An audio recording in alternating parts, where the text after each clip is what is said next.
اور جو اولاد اپنے ماں باپ کی خدمت کرتی ہے دنیا ساری مل کر بھی اسے ناکام نہیں کر سکتی۔ ایک بڑا باپ تھا، اس کے 4 جوان بیٹے تھے، کوئی خدمت کرنے کے لیے تیار نہیں۔ ایک چھوٹا بیٹا جو کمزور بھی غریب بھی، اس نے ایک دن سوچا کہ باپ نے ہمیں تربیت کر کے پال پوس کے بڑا کیا، اب ہم میں سے کوئی خدمت نہیں کر رہا، میں ایسے کرتا ہوں، باپ کو لے لیتا ہوں، باپ کی خدمت کرتا ہوں۔ اب اس نے یہ فیصلہ کر کے اپنے باقی 3 بھائیوں کو بلایا۔ 3 بھائیوں کو بلا کر اس نے اپنے بھائیوں کے سامنے ایک بات رکھی، کہنے لگا کہ میرے بھائیوں، میں نے ایک فیصلہ کیا ہے۔ بھائی کہنے لگے کون سا فیصلہ کیا ہے؟ تو کہنے لگا میں نے فیصلہ یہ کیا ہے کہ یہ جو بڑا باپ ہے، جو بیٹا برے باپ کو لے گا، اس کی خدمت کرے گا، وہ اپنے باپ کو لے جائے، باپ کی جائیداد، باپ کے پیسے میں سے اسے کچھ نہیں ملے گا، صرف باپ ملے گا۔ بھائی کہنے لگے ہم نے تو تجھے سمجھدار سمجھا تھا، عقل مند سمجھا تھا، تو پاگل ہے، بے وقوف ہے۔ ایک تو بڑے باپ کو لیں، اس کی خدمت کریں، اس پہ خرچہ کریں، اور پھر جائیداد کا حصہ بھی نہ ملے، روپیہ پیسہ بھی نہ ملے۔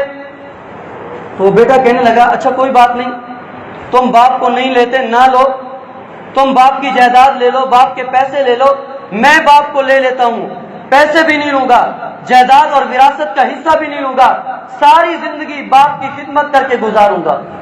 چنانچہ اس چھوٹے بیٹے نے اپنے باپ کو کندھے پہ اٹھایا، لے کے جا رہا تھا۔ باپ نے کہا بیٹا تو کمزور بھی ہے، تو غریب بھی ہے، تیرا کاروبار بھی نہیں چلتا، تو نے مجھے کیوں لے لیا؟ تو اب بیٹے نے بڑا خوبصورت جملہ کہا، کہنے لگا ابا جان بھلا یہ تو بتاؤ، جس کے گھر میں باپ ہو وہ بھی بھلا غریب ہے؟ جس کے گھر میں باپ ہو وہ بھی بھلا غریب ہے؟ جس کے گھر میں ماں کی دعائیں ہوں وہ بھی بھلا غریب ہے؟ بیٹا باپ کو لے کے اپنے گھر آتا ہے، ساری زندگی اس کی خدمت کرتا ہے، اس کے پخانے صاف کرتا ہے، اس کا علاج معالجہ کرتا ہے، اس کی ضرورتوں کو پورا کرتا ہے۔ باپ کا آخری وقت آتا ہے تو بیٹا بیٹھا ہے خدمت کے لیے، باپ نے ہاتھ اٹھائے اور اللہ کے حضور دعا کی۔ دعا کیا کی؟ توجہ کرنا۔ باپ کہتا ہے ربا میرے اس غریب بیٹے نے دولت ٹھکرا دی، جناب زمین ٹھکرا دی، سب کچھ ٹھکرا دیا، میری خدمت کو ترجیح دی، ربا میں اپنے اس بیٹے سے راضی ہوں، تو بھی راضی ہو جا، اسے برکت والی روزی عطا کر۔ باپ دعا کر کے دنیا سے چلا گیا۔ اب بیٹا پریشان ہے کہ گھر میں کچھ نہیں، باپ کی دعا بھی ہے، یقین ہے کہ باپ نے دعا دی ہے اللہ ضرور برکت والی روزی دے گا۔ چند دن گزرے تھے، اسی بیٹے کے خواب میں ایک بابا جی آتے ہیں، خواب میں آ کے کہتے ہیں کہ فلاں جگہ چلے جاؤ، 10 درہم پڑے وہ اٹھا لو۔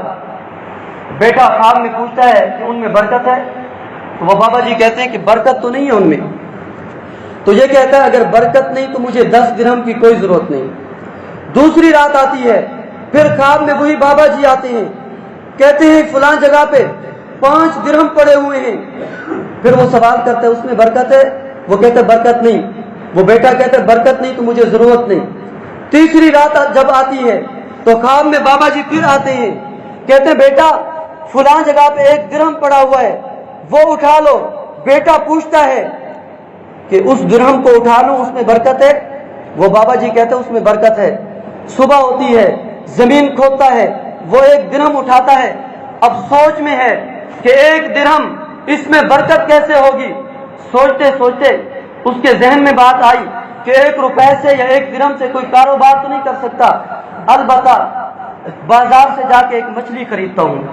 جب اس نے مچھلی خریدی، گھر لے آیا، بیوی کو دیا، بیوی نے جب اس کا پیٹ چاک کیا، پیٹ چاک کرتے ہوئے اس نے عجیب منظر دیکھا کہ اس میں 2 قیمتی ہیرے نکلے۔ بیوی نے خاوند کو بلایا کہ دیکھو میرے سر کے تاج، اس میں یہ 2 موتی نکلے ہیں، یہ کیا ہیں دیکھو نا ذرا۔ اس نے صاف کیا، دیکھا وہ تو قیمتی ہیرے تھے۔ سنار کے پاس لے کے گیا، سنار نے دیکھا قیمتی ہیرے ہیں۔ سنار کہنے لگا میرا خیال تو یہ ہے سونے کے بھاؤ تجھے چند پیسے دے دوں، تجھے چند سکے دے دوں۔ لیکن میرا ضمیر مجھے ملامت کر رہا ہے، یہ ہیرے ہیں، اس کی قیمت میں ادا نہیں کر سکتا۔ یہ سنار نے کیوں کہا؟ باپ کی دعا سے پیچھے۔ سنار کہنے لگا، دل میں خیال آتا ہے کہ چند ٹکے دے کے اس سے یہ ہیرے لے لوں، مگر ضمیر ملامت کرتا ہے کہ میں اس کی قیمت نہیں دے سکتا۔ اس لیے اسے راستہ دکھایا کہ میرے پاس تو ان کی قیمت نہیں، بادشاہ وقت کے پاس چلے جاؤ، یہ وہ بادشاہ وقت ان کی قیمت دے سکتا ہے۔ چنانچہ وہ بادشاہ کے پاس جاتا ہے، بادشاہ نے ہیرے دیکھے تو کہنے لگا کیا قیمت دو گے؟ کہنے لگا جو دے دو۔ تو بادشاہ نے کہا اپنے وزیر سے کہ 30 خچر سونے اور چاندی کے لاد کے اس کو دے دو اس کی قیمت۔ وہ 30 خچر سونے اور چاندی کے لے کے گھر آیا، گویا ایک ہی رات میں امیر ہو گیا، پورے علاقے میں چرچے ہو گئے۔ وہ بھائی بھی جنہوں نے جائیداد کو ترجیح دی تھی، مال و دولت کو ترجیح دی تھی، انہوں نے سنا، وہ بھی آ گئے، کہنے لگے بھائی جان تم امیر کیسے بن گئے؟ تمہارے پاس دولت کیسی آ گئی؟ تو کہنے لگا کہ اللہ رب العزت نے باپ کی دعا کے صدقے مجھے یہاں تک پہنچایا ہے۔